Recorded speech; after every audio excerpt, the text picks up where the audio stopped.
Boa tarde. Hoje conversaremos a respeito de um artigo de recomendação a respeito da imagem cardíaca multimodalidade em pacientes com doença de Chagas. Eu sou Marcelo Vieira, do Instituto do Coração, Universidade de São Paulo, do Hospital Israelita Albert Einstein. Falaremos a respeito de um artigo, uma recomendação de multimodalidade realizada pela Sociedade Americana de Ecocardiografia em associação com EcoSIAC, Sociedade Interamericana de Ecocardiografia, e com o Departamento de Imagem Cardiovascular da Sociedade Brasileira de Cardiologia.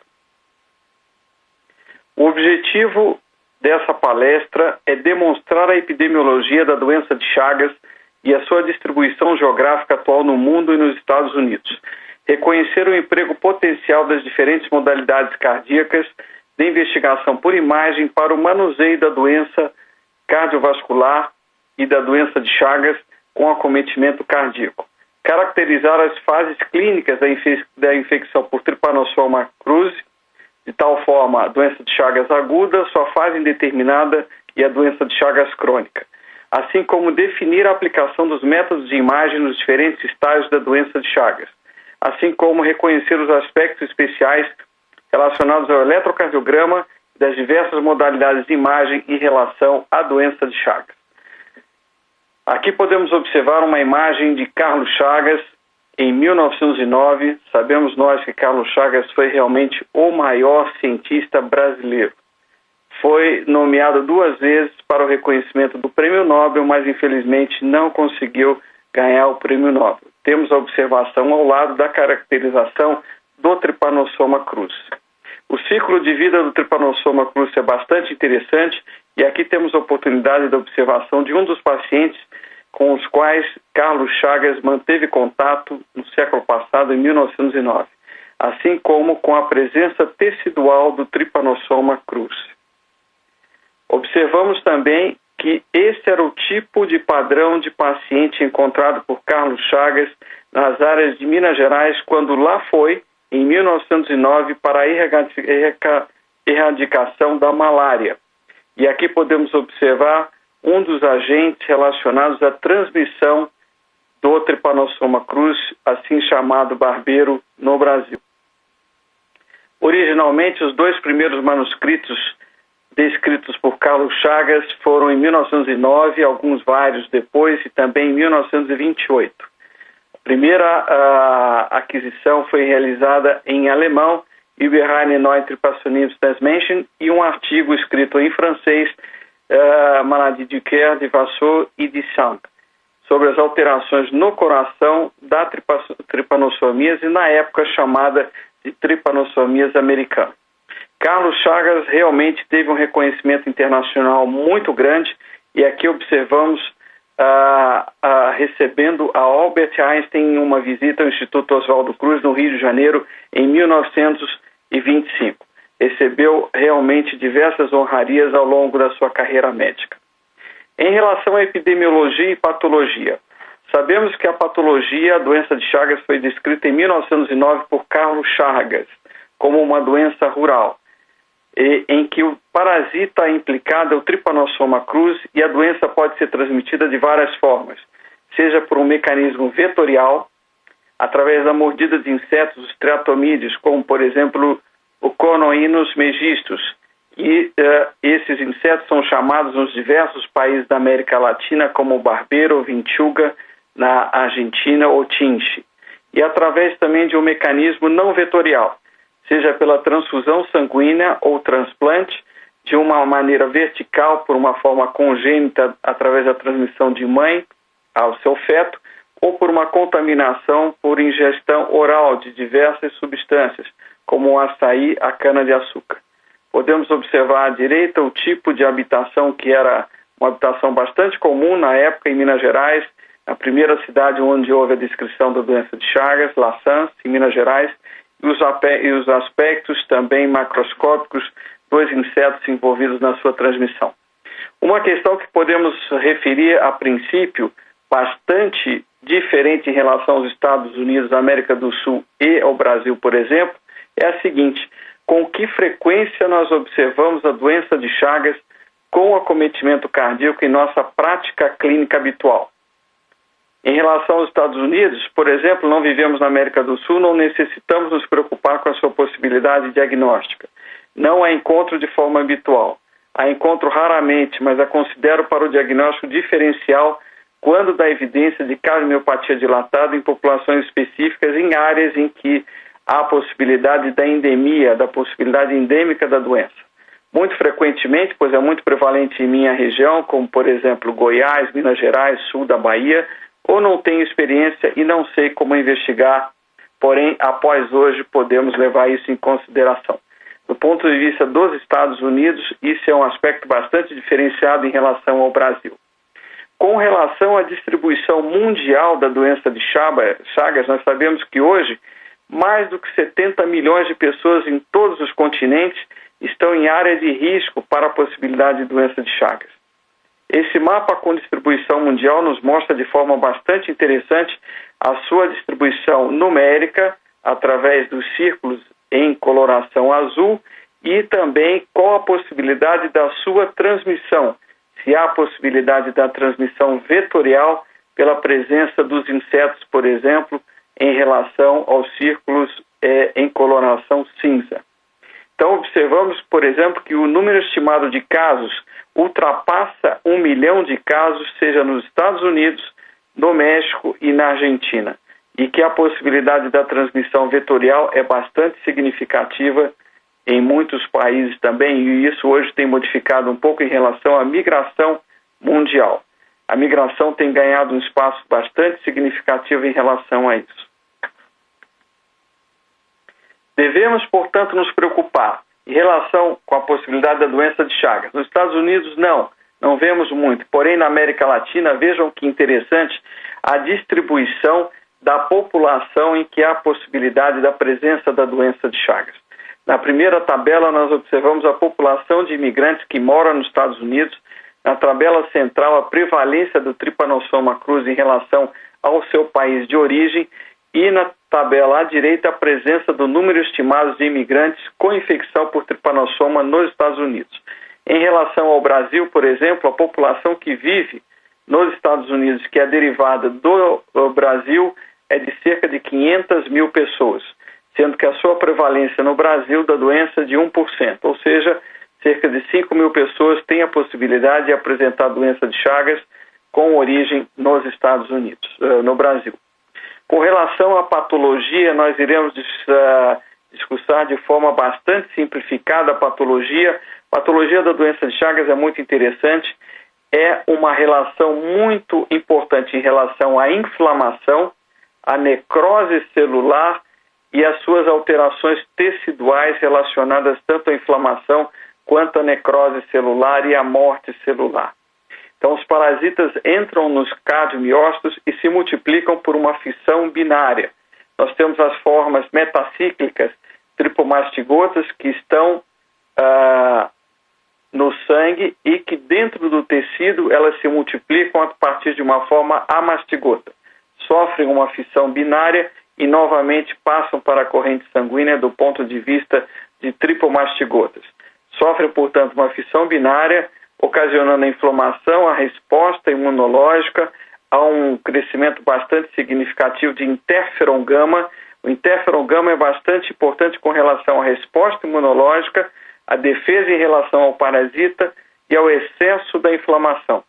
Então, o interferon gama vai participar de uma forma muito distinta em relação à fisiopatologia da doença de Chagas, assim como o interferon, o TNF-alfa também.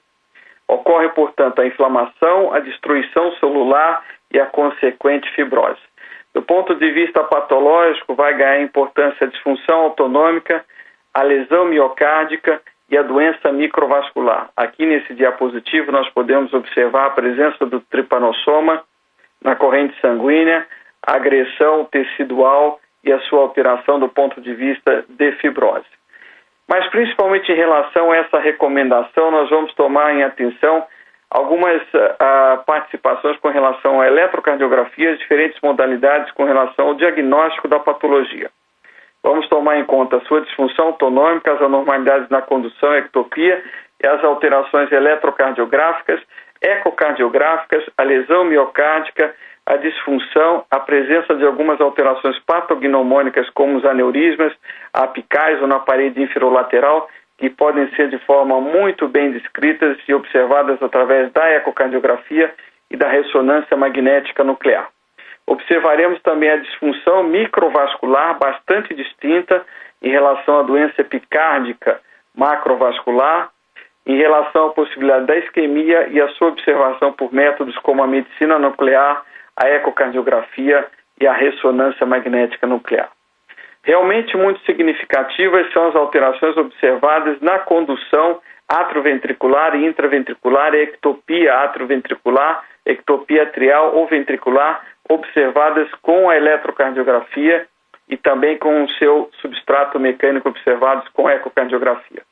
Nessa sequência de diapositivos, vamos observar o que ocorre com esse paciente aos 31 anos de idade, em a sua observação eletrocardiográfica, em que podemos observar a presença de várias extrasístoles ventriculares, 13 anos após a presença de uma alteração na condução intraventricular, pela evidência do bloqueio de ramo direito, e 23 anos após a primeira observação eletrocardiográfica, a presença de bloqueios dos mais diversos que vão caracterizar os achados eletrocardiográficos mais frequentes, seja através da presença do bloqueio de ramo direito, através dos bloqueios divisionais, principalmente através do bloqueio divisional anterosuperior, mais raramente do bloqueio de ramo esquerdo, da doença do nó sinusal, dos bloqueios atrioventriculares, da ectopia ventricular pela evidência de extrasístoles ventriculares e da taquicardia ventricular,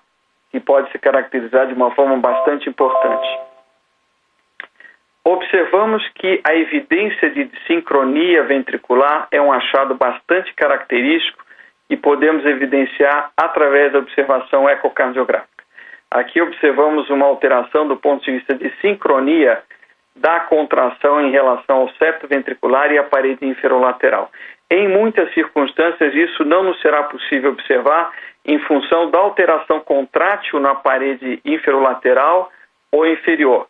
Observando-se, então, a dificuldade com relação a essa observação da desincronia com o modo M ou com técnicas ecocardiográficas um pouco mais antigas.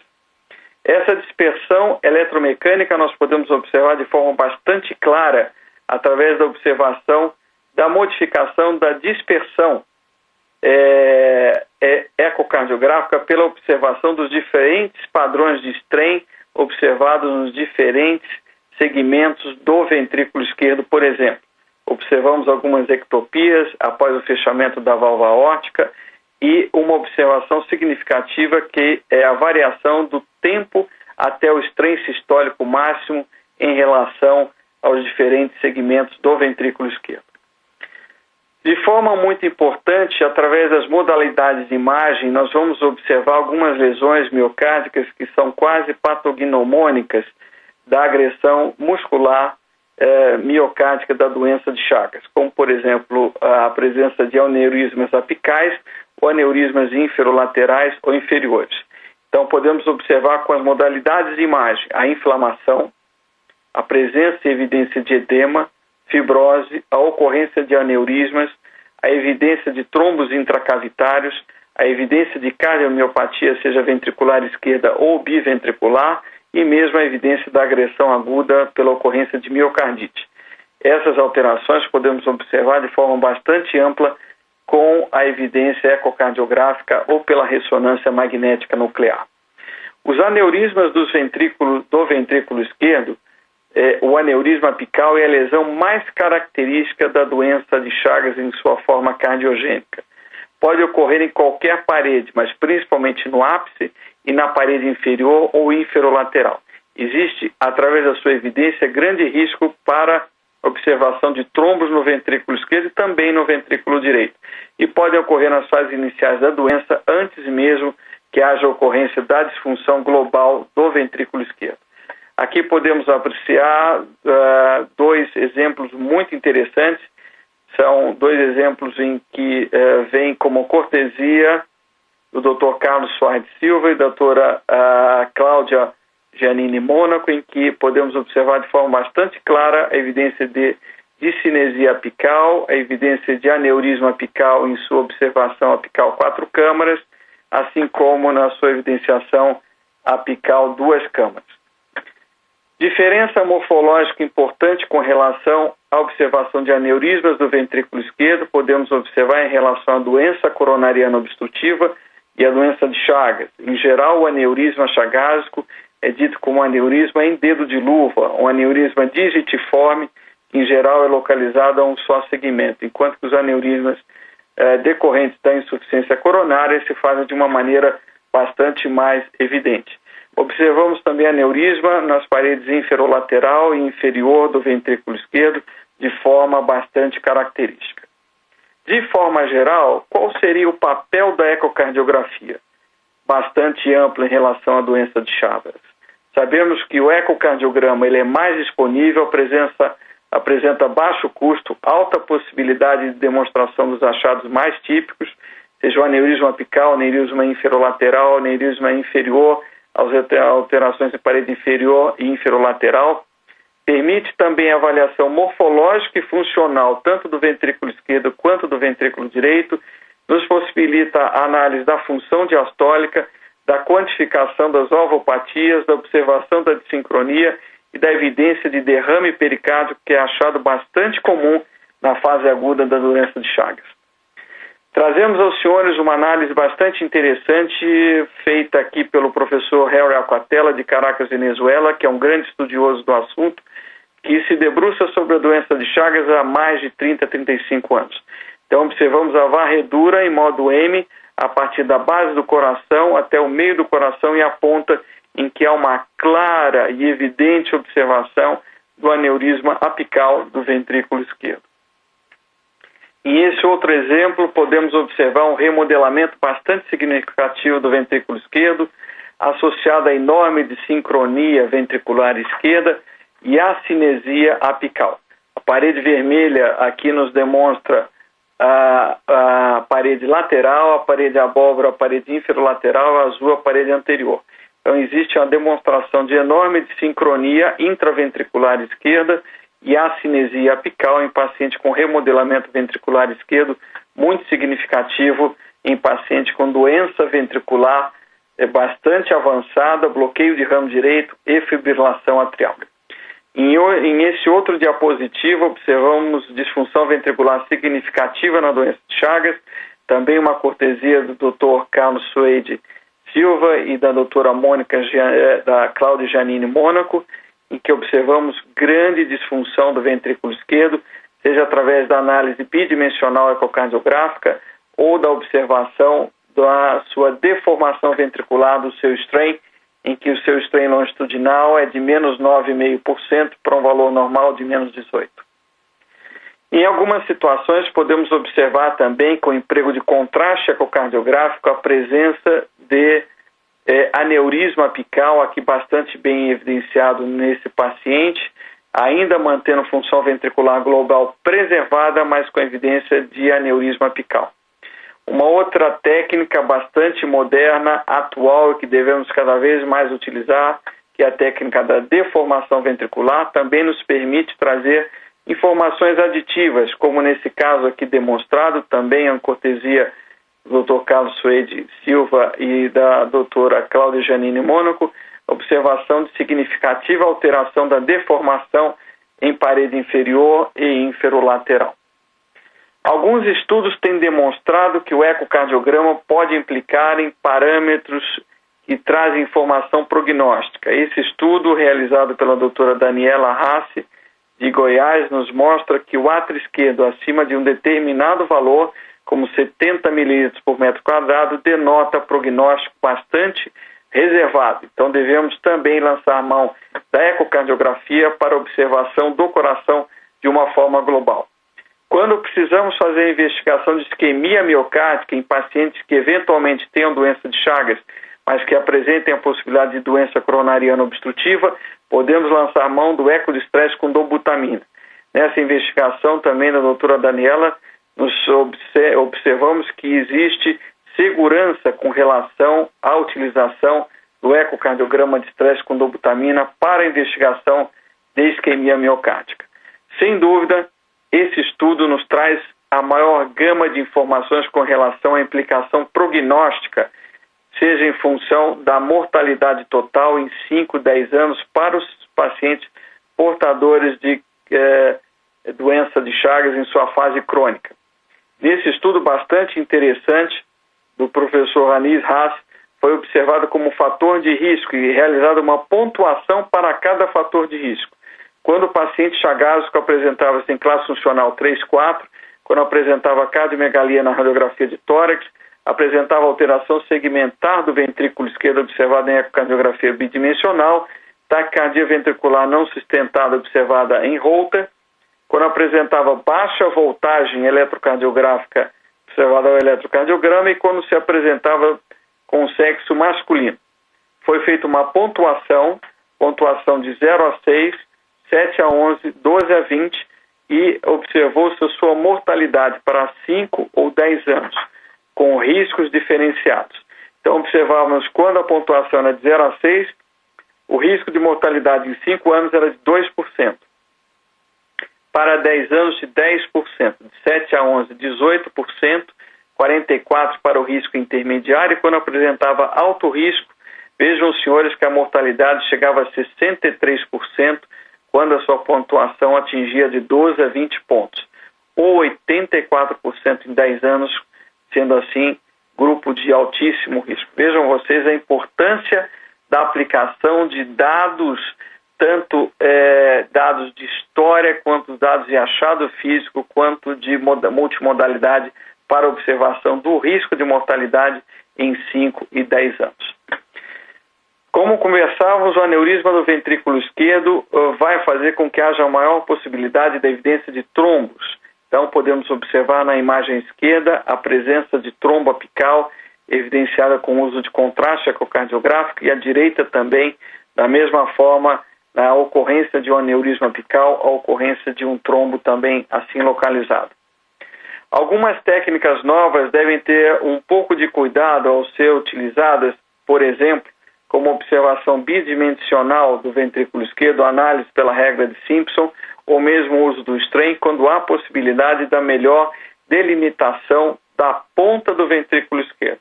Então, nessas circunstâncias, nós podemos ter pouca informação ou falsa informação com relação a esses segmentos em que nós não podemos, de fato, observar de forma mais distinta.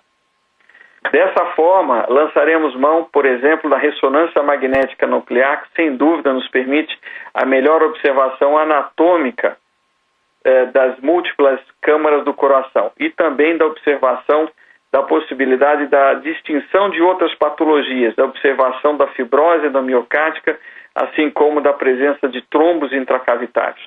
Nos quadros abaixo, a imagem escura do ventrículo esquerdo nos mostra e nos demonstra a possibilidade e a evidência de trombos apicais no ventrículo esquerdo, observados nas setas escuras, e também da presença do realço tardio em T1 da ressonância magnética, que nos demonstra a possibilidade de fibrose endomiocárdica. Com relação ao diagnóstico diferencial das doenças da ponta, seja do ventrículo esquerdo ou direito, teremos que levar sempre em conta a possibilidade da endomiocardofibrose, por exemplo, ou da cardiomiopatia hipertrófica apical, por exemplo. Então vejam vocês a demonstração da endomiocardofibrose, por exemplo, em A, endomiocardofibrose do ventrículo esquerdo em A, do ventrículo direito em B, biventricular em C e da cardiomiopatia hipertrófica apical em D. Então, essas patologias devem ser levadas em consideração quando da observação de doenças na ponta, tanto do ventrículo esquerdo quanto do ventrículo direito. E não raro, podemos ter alterações associadas. Aqui a observação de uma associação um pouco mais rara, que é a evidência de fibrose endomiocárdica e da doença de Chagas no mesmo paciente. Dessa forma, a ressonância magnética cardíaca nos providencia uma excelente possibilidade para observação para análise global e regional, tanto do ventrículo esquerdo quanto do ventrículo direito, nos possibilita uma análise bastante segura da anatomia cardíaca, da função e contratilidade ventricular e nos possibilita também a caracterização tecidual, seja através da evidência de fibrose miocárdica, através do realce tardio ou do edema também parietal. Com relação aos padrões diferenciados da ressonância magnética, nós vamos observar que, como diagnóstico diferencial do realce tardio na ressonância magnética nuclear, nós vamos ter, por exemplo, um padrão isquêmico na patologia coronária obstrutiva e o padrão não isquêmico. No padrão isquêmico, nós temos, por exemplo, bastante comum, numa fase inicial, a lesão subendocárdica e, numa fase mais tardia, uma lesão transmural. Isso é bastante comum na patologia isquêmica. Nos padrões não isquêmicos, como, por exemplo, na doença de Chagas, nós podemos ter uma lesão mesocárdica, uma lesão quase que epicárdica e até mesmo um padrão transmural. Mas o mais habitual não é o padrão subendocárdico e o padrão transmural encontrado na doença isquêmica. Então, em Chagas, podemos ter um padrão heterogêneo, esparso, um padrão mesoventricular, epicárdico ou, mais raro, um padrão transmural. Vejam, senhores, aqui um diapositivo vindo de Buenos Aires, do professor Migliori, que nos demonstra o agravo bastante significativo na cardiomiopatia da doença de Chagas em sua fase crônica. Um acúmulo bastante significativo de trabeculação, seja ventricular esquerda quanto ventricular direita, e enorme possibilidade da presença de trombos dentro dessas trabeculações. Em algumas circunstâncias, nós vamos ter o acometimento do lado esquerdo, como, por exemplo, um diapositivo à esquerda, acometimento do ventrículo esquerdo e do átrio esquerdo. Em outras situações, o acometimento se fará mais à direita, com acometimento do ventrículo direito e do átrio direito no diapositivo à direita. Natural e claro que com a tecnologia recente, se nos é possível fazer análise ventricular, principalmente ventricular esquerda, com análise tridimensional, sem dúvida que será muito superior em relação à análise bidimensional. E se podemos lançar mão da análise tridimensional do ventrículo direito, melhor, maior e mais completa será a informação com relação à análise ventricular.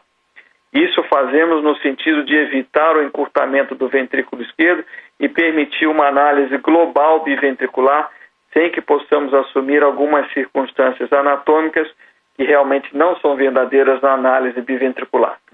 Devemos lançar mão sempre também da análise da deformação ou do strain para a detecção da disfunção precoce do ventrículo esquerdo.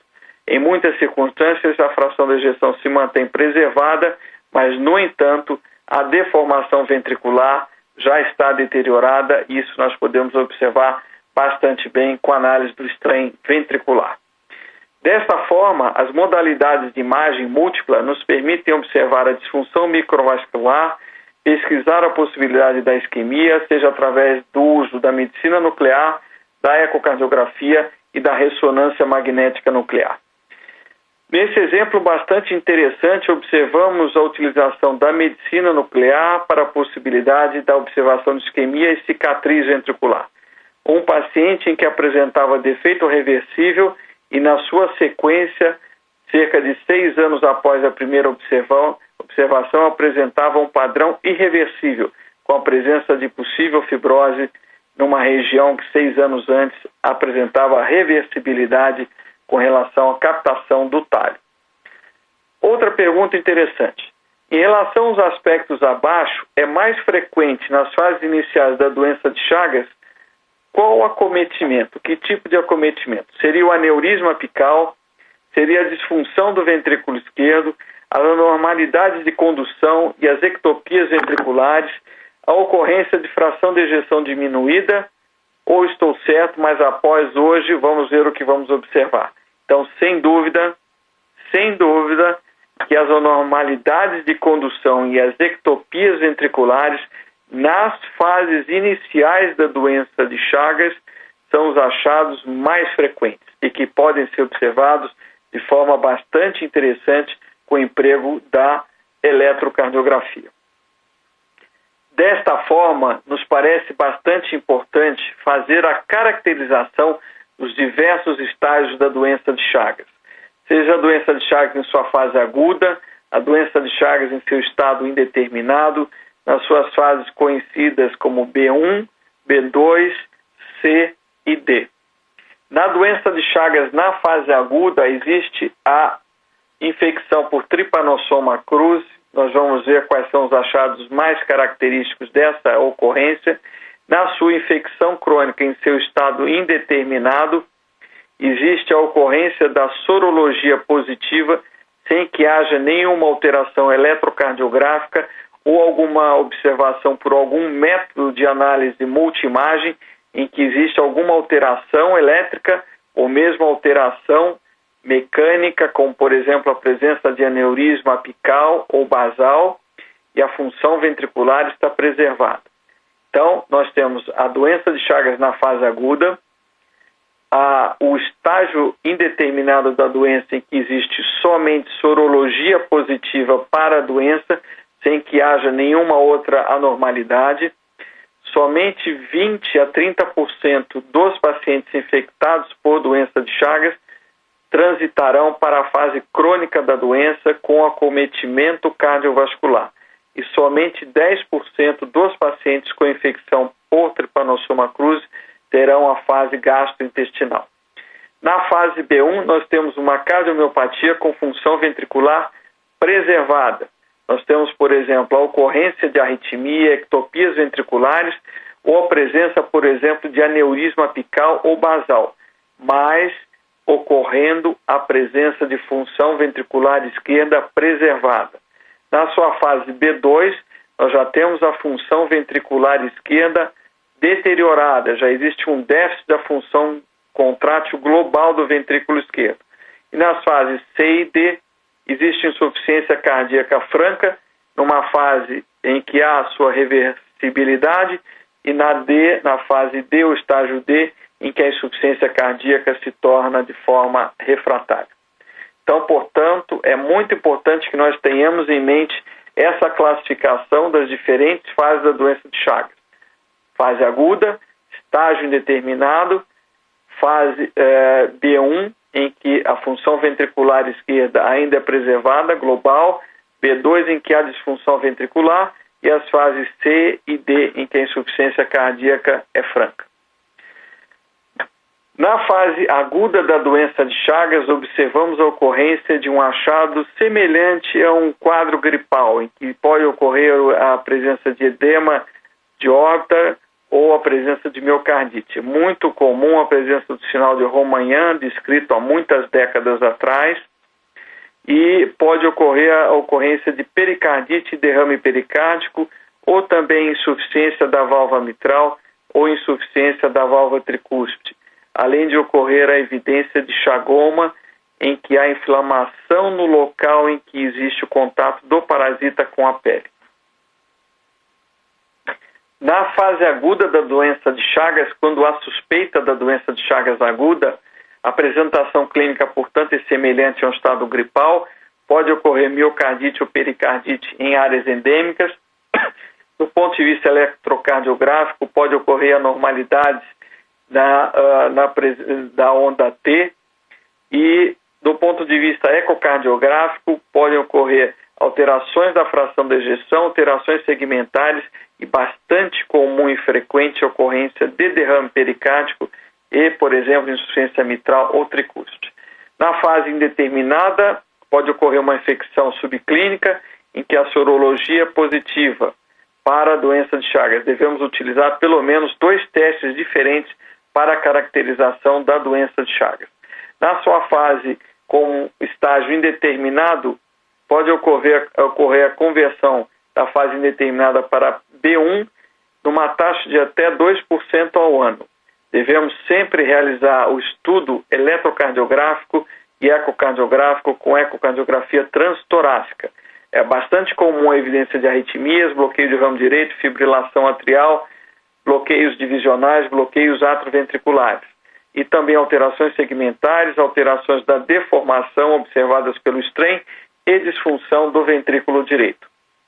Com a sorologia positiva, devemos realizar o eletrocardiograma a cada 1 ou 2 anos.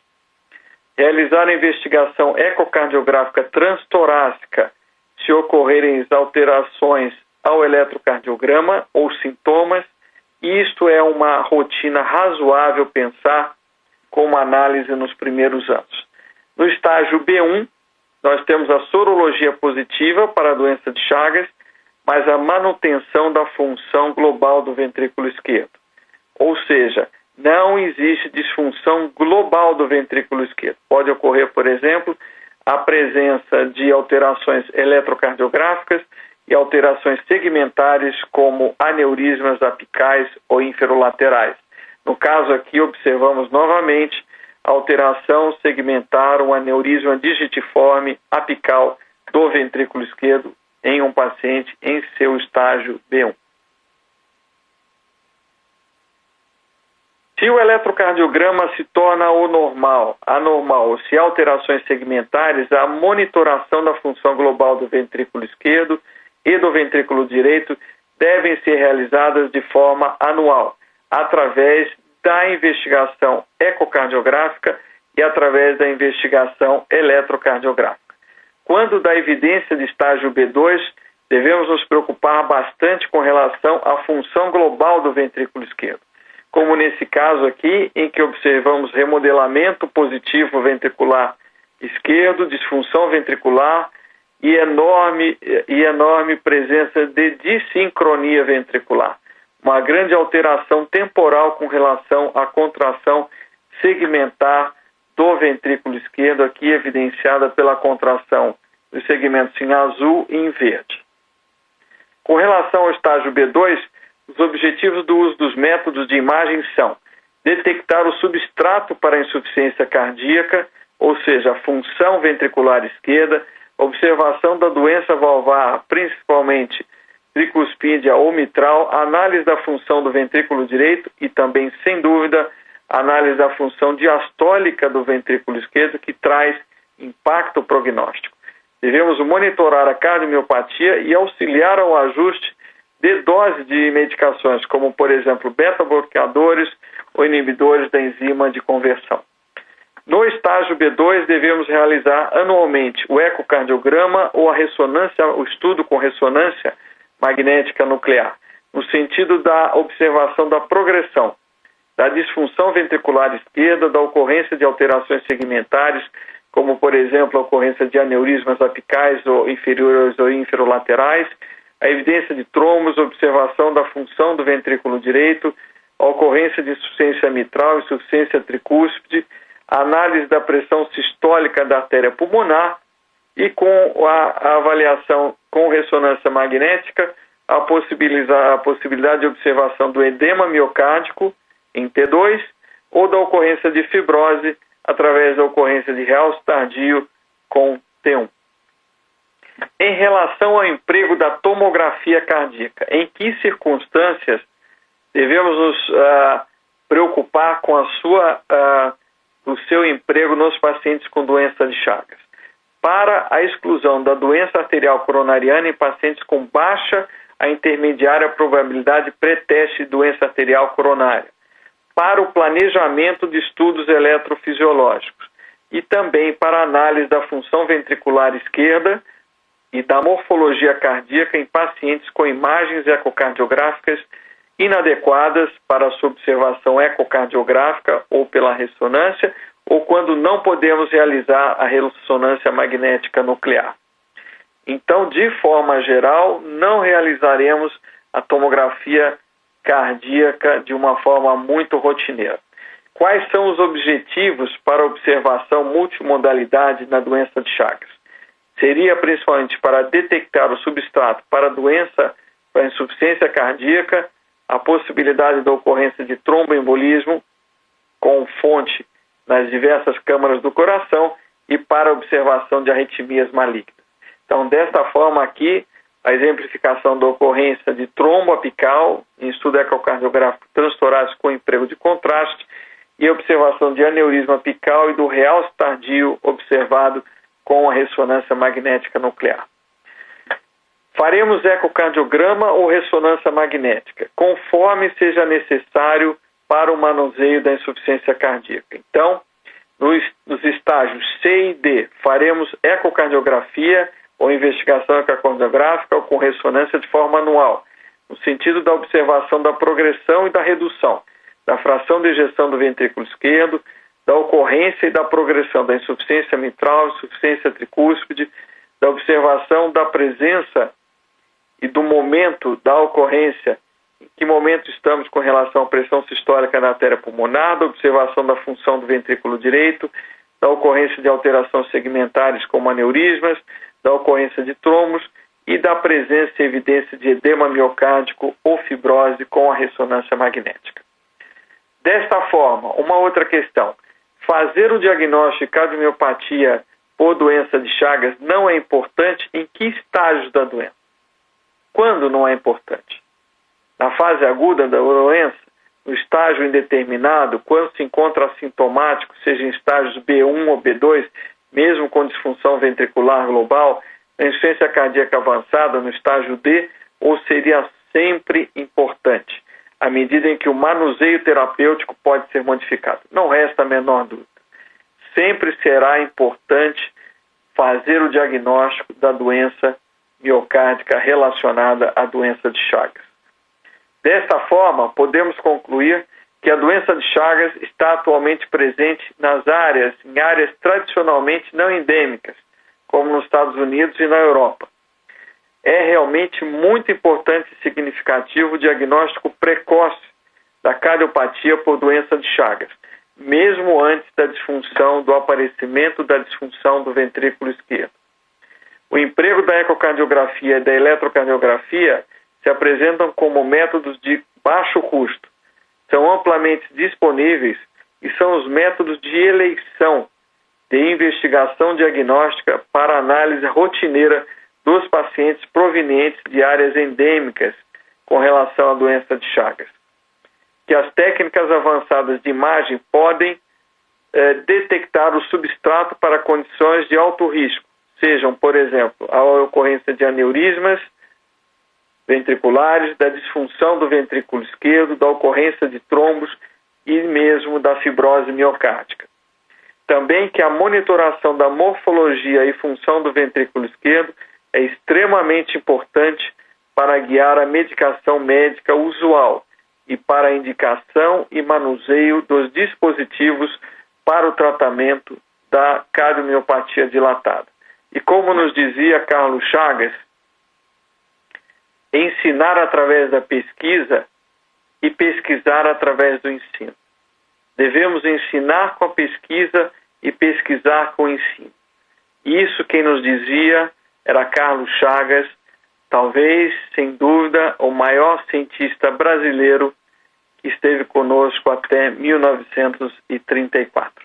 Gostaria de agradecer à Sociedade Americana de Ecocardiografia, ao EcoSIAC, Sociedade Interamericana de Ecocardiografia, da Sociedade Interamericana de Cardiologia e o Departamento de Imagem Cardiovascular do Brasil, da Sociedade Brasileira de Cardiologia, pela oportunidade de ter estado com vocês, e dizer que esse artigo de recomendação ele está endossado e apoiado por diversas sociedades parceiras da Sociedade Americana de Ecocardiografia, como a Federação Argentina de Cardiologia, a Sociedade Argentina de Cardiologia, a Sociedade Britânica de Ecocardiografia, a Sociedade Chinesa de Ecocardiografia, a Sociedade Cubana de Ecocardiografia, a Sociedade Venezuelana de Cardiologia, em sua seção de ecocardiografia,